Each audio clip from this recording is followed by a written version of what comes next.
저는 기본적으로 축구나 뭐 농구 이런 스포츠와 잘 비유를 합니다. 네. 관전자로서의 기자, 네.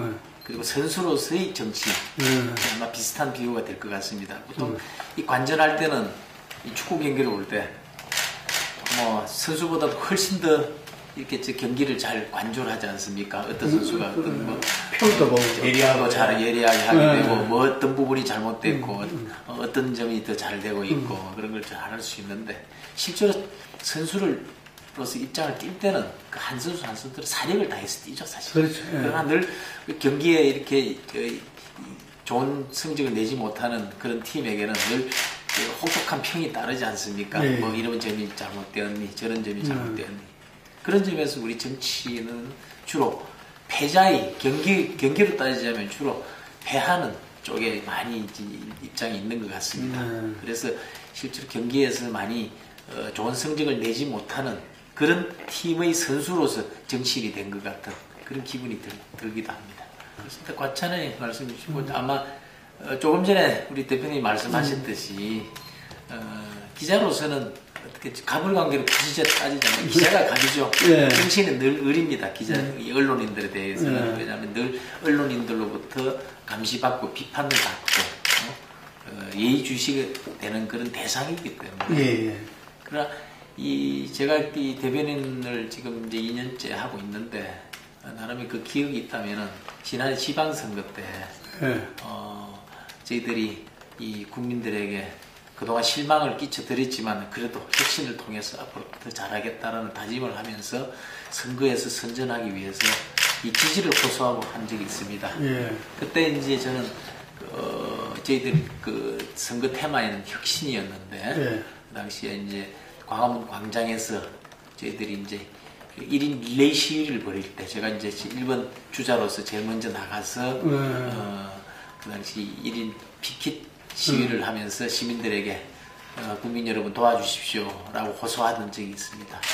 막 보통 일반적으로 얘기할 때 이런 가두 시위를 할까요? 아니면 1인 피켓을 들고 이렇게 길거리에 나가는 그런 형태의 어떤 선거 마케팅이랄까요? 아니면 뭐 선거 전략이랄까요? 이런 건 주로 야당의 어떤 그 전유물 비슷하지 않았습니까? 그 당시 이제 저희들이 깜짝 카드를 내놨을 때 야당에서는 당시에 많이 한 방 먹었다라는 그런 분위기가 좀 감지를 됐습니다. 그래서 당시에 야당에서는 즉시 그와 이제 저희들 이른바 이제 물타기 비슷한 전략 내지는 또 같이 하는 그 경쟁 전략으로 야당에서도 의원들이 나와서 옆에서 릴레이 시위를 함께 하는 그런 또 경쟁을 벌이기도 하는 그런 것들이 좀 시키고 설민심은 전 두 가지로 얘기할 수 있어요. 설민심은 정치에서는 차갑고 오히려 경제만 살려라. 오로지 경제였습니다. 그래서 경제가 가장 시급한 현안이었고 정치는 오히려 뒷전에 있었죠. 그래서 이를테면은 정치인에 대해서 정치를 잘하라는 말조차도 이제는 하기 싫어하는 그런 분위기. 오로지 너희들은 할 일은 경제만 있다. 경제를 살려내라 라는 분위기가 실제로 많이 있었습니다. 이를테면 설명절 같은 데는 전통시장 같은 데는 좀 그래도 시민들이 좀 북적거립니다. 그러니까 사실 이제 반짝 경기고 이 차례상에 올릴 그런 제수상을 파는 그런 점포에만 좀 북적거리고 또 일반 의류 점포라든지 일반 가게는 대부분 한산해가지고 울상을 짓는 그런 우리 이 내수시장이 전통시장마저도 이 추석 대목을 맞이해서 양극화를 보일 정도로 아주 경기가 침체되어 있으니까 오로지 정치인 이들의 할 일은 경제다. 경제 살리는 것이 너희들이 정치를 잘하는 것이다. 뭐 이런 주문이었죠. 정치인이 해야 된다 아니면 국회가 해야 된다는 차원에서 볼 때는 일단 제도적인 틀을 많이 짜주는 것이라고 필요합니다. 이를테면 지금 급한 경제 살리기 법안들을 하는 처리를 하는 거 뭐 경제를 살리는데 우리 정치권이 그리고 집권 여당 혼자 힘으로서 불가능합니다. 네. 여당도 같이 힘을 보태야 되고 그래서 또 집권 여당은 또 청와대, 정부와 또 당정청이 혼연일체가 되어가지고 국민들이 필요한 정책을 발굴을 해내고 그에 따른 국가 재정을 충분히 이제 네. 투입을 해가지고 경제를 활성화시키는 그런 여러 가지 노력을 해야 되는데 가장 급한 건 이제 경제살리기법이 지난해부터 30개 법안을 저희들이 책정을 네. 해가지고 추진을 해왔는데 네. 아직 11개 법이 통과되지 않고 있습니다. 예. 그 11개 법 가운데서는 지금도 야당에서는 이거는 경제살리기법이 아니라 반서민법이다라는 그런 이유로 반대를 하고 있습니다. 네. 경제를 살리다 보면은 그 경제를 살리는 그런 그 과정에서는 대기업이 그 혜택을 볼 수도 있는 것이고 또 중소기업이 혜택을 볼 수도 있는 것이고 서민들이 혜택을 볼 수도 있고 많은 계층의 혜택을 볼 수 있는 것이 되어야 되는데 네. 그 법 하나가 예를 들면 대기업의 혜택을 본다 그런 이유로 이게 문제를 삼고 그래서 그 법안을 반대를 하고 이렇게 되는 건 저는 곤란하다고 봅니다. 이를테면 이거는 서민에게 피해가 돌아가고 아니면 그 대신에 대기업에 대한 특혜가 가는 법이라면 그 방향을 틀면 되는 것이죠. 그리고 야당이 그에 대해서 충분히 대안을 제시하면은 대화와 타협으로서 거기서 접점을 찾아서 실제 필요한 일을 해내야 된다고 지금 저는 보고 있는 것이 그 부분이 지금 계속 지연이 되고 있습니다. 대표적인 경우죠. 하고 있습니다. 지금 뭐 서비스 발전 산업 서비스 발전 기본법이죠. 서비스 산업 발전 기본법. 그건 누가 문제죠? 병원 영리화라는 그 부분도 이제 포함이 되어 있는 것이고, 그래서 그런 법안들은 야당에서 생각하는 그런 부분도 물론 부작용으로 작용할 수 있겠지만 그런 작용을 있다면 그 부작용을 줄이는 대안을 찾으면 되는 건데 그 자체로 그냥 문제를 삼고 아예 근본적으로 차단한다 보니까 오늘 저도 뭐 논평에서 그런 표현을 했지만은 한 이틀 동안 뭐 웃지 못한 이 국수 논쟁이 벌어지지 않았습니까? 그러나 부러뜨진 국수, 부러뜨진 국수다. 뭐 우리가 언제 부러뜨지게 했느냐? 또 야당에서는 그런 논리를 피우고 했는데 어쨌든 국수는 삶아야죠.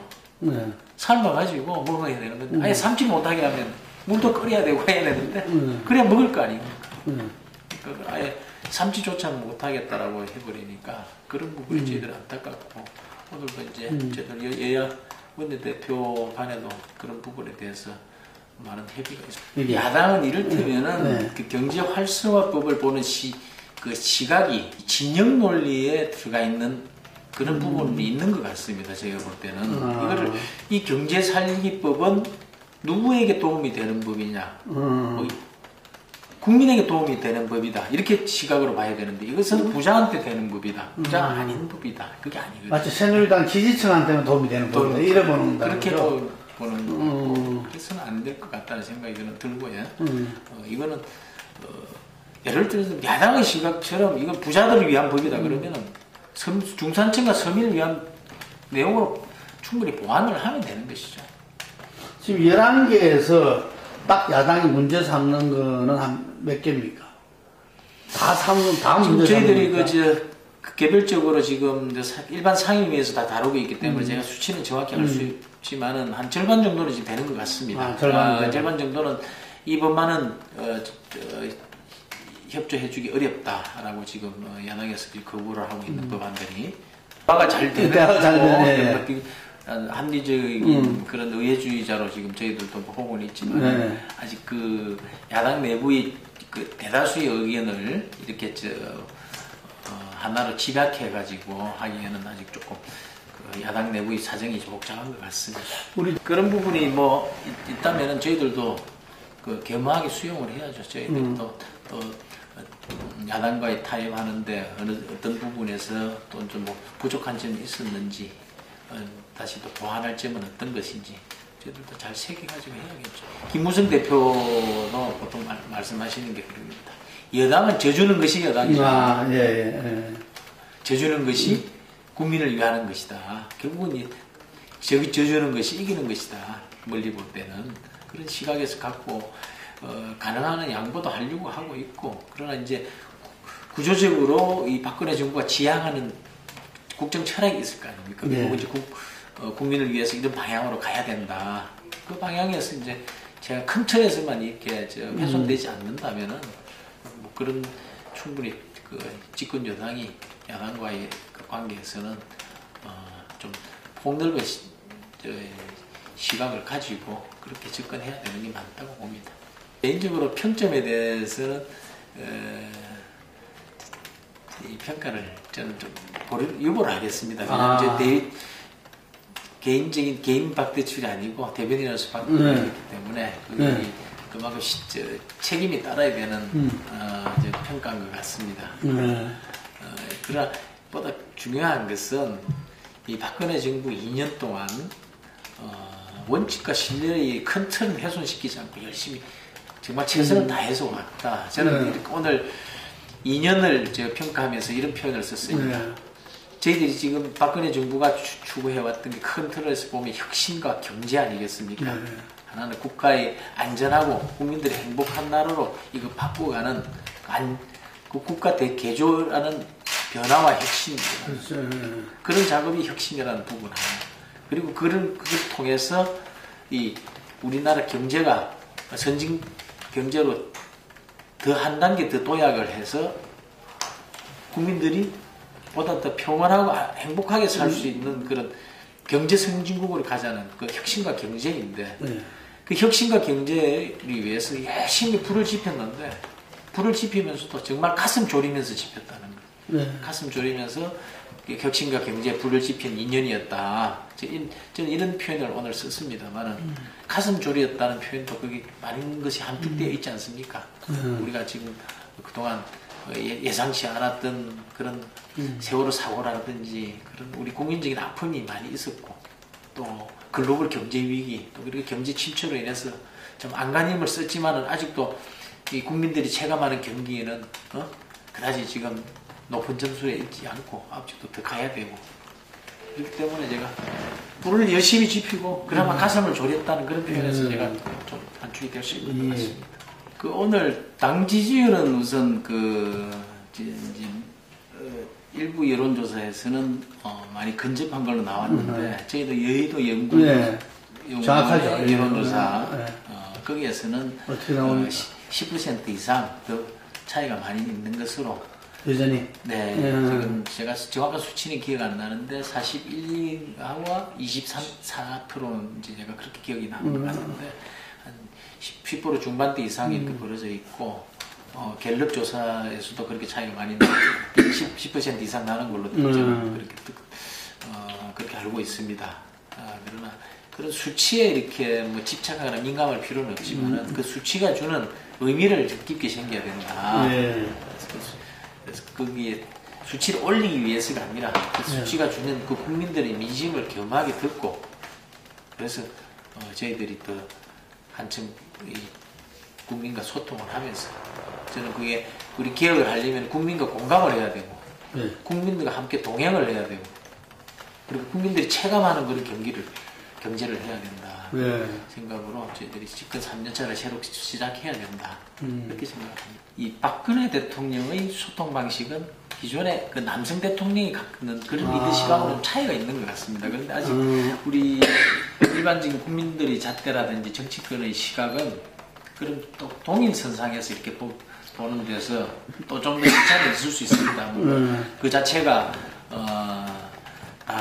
100% 옳다는 건 아니지만은 그러나 이 여성 대통령이 갖고 있는 그런 여성 대통령을 보는 그런 잣대라든지 여성 대통령으로서 가질 수 있는 또 다른 다른 점이라 그럴까요? 아니면 여성 대통령으로서의 또 특성이라 그럴까요? 그런 부분에 대해서도 조금 이해가 지금까지 별로 제적이 안 된 부분인 것 같습니다. 그 부분이. 그리고 그런 형태의 박근혜식 소통은 또 좀 다릅니다. 다른 기존의 남성 대통령의 소통 방식이 국민 소통 방식을 하면 박근혜 대통령의 국민 소통 방식은 주로 정책을 통해서 많이 합니다. 정책? 예, 정책을 통해서. 정치를 통해서가 아니라 정책을 통해서 국민 소통 방식을. 그 이슈에 대해서 사람들하고 많이 이야기는 굉장히 많이 하시더라고요. 네, 지금 해당 대표님이 전문가들하고. 보셨습니다. 예, 예. 예. 그런 방식의 소통이 뿐이지 방식이 다른 것이지. 그 소통은 퍼지지를 않는가 봐. 그렇습니다. 네. 그죠? 전문가들하고 이야기를 하니까. 그런 부분이 이제 저희들도 보완을 해야 된다는 생각을 가지고 있고 그래서 제가 국민 체감이라는 표현을 썼는데 국민들이 그걸 알 수 있도록 해야 되는데 모르게 하는 것도 그것도 정치권의 잘못이라고 생각합니다. 지난번 그 유승민 원내대표 선출 이후에 예. 청와대에서 그 대통령하고 김무성 대표, 유승민 원내대표 그리고 원유철 정책위 의장이 회동을 가진 적이 있습니다. 예, 예. 그렇죠. 대통령도 말씀하셨고 예. 또 우리 이제 당 지도부에서도 같은 공감대가 이루어졌고 앞으로 자주 만나겠다. 예. 이런 부분에 대해서는 서로 공감대를 갖고 왔고 그래서 또 고위 당정청 회의가 오늘 처음으로 열렸습니다. 그렇죠. 네, 열렸죠. 그렇습니다. 그래서 그런 만남이 앞으로 정례화되고 또 많이 기회가 더 늘어날 것으로 그렇게 기대를 하고 있습니다. 예. 이번에 낸 거는 이름 그대로 선관위의 그 관련 관련법 개정에 대한 선관위 의견이기 의견이죠. 개정 예. 의견이기 예. 때문에 선관위 의견은 단지 참고용에 불과합니다. 예. 그래서 그 내용도 자세히 보면은 그 기존에 이렇게 정치권 안팎에서 제기되어 왔던 여러 가지 그 방안들을 이렇게 모아놓은 것에 불과하고 그래서 이제 앞으로 3월 3일 이후에 정개특위가 구성이 되면은 거기에서 충분한 논의가 있을 것으로 예. 그렇게 보고 있습니다. 지난해 너무나 잘 아시다시피 저희 지역구가 진주인데 예. 진주와 관련된 이름이 하나 생긴 법안이 하나 있다. 진주운석법이에요. 그것은 이제 언론에서 붙여준 이름이고요. 예. 우주개발진흥법인데 예. 그게 이제 진주운석법이라는 이름으로 언론에서도 명명을 해준 이름이었습니다. 그게 지난해 이제 진주운석이 떨어져가지고 전국적인 그런 각 초점을 받고 또 그걸로 인해 가지고 당시 인천전 뉴스에 많이 뜨는데 그 6개월 만에 그 관련법이 통과가 됐습니다. 이 운석에 관한 우주에서 온 운석을 어떻게 관리를 해야 되고 이 운석에 대한 정의는 무엇이며 하는 기존의 법체가 아무것도 없었던 것입니다. 그래서 새로운 이제 하늘에서 떨어진 운석을 보존 관리할 수 있는 이제 법 시스템을 만드는 것이었는데 그게 이제 6개월 만에 통과된 게 좀 기억이 남습니다. 대표님도 갖고 계시다시피 휴대폰을 사면 앞에 이 앱이 기본적으로 막 수십 개 뜨지 않습니까? 예, 맞습니다. 이 앱은 그냥 그 시장에서 준 대로 그냥 갖고 있을 수밖에 없지 이걸 제가 선택할 수도 없는 거 아니겠습니까?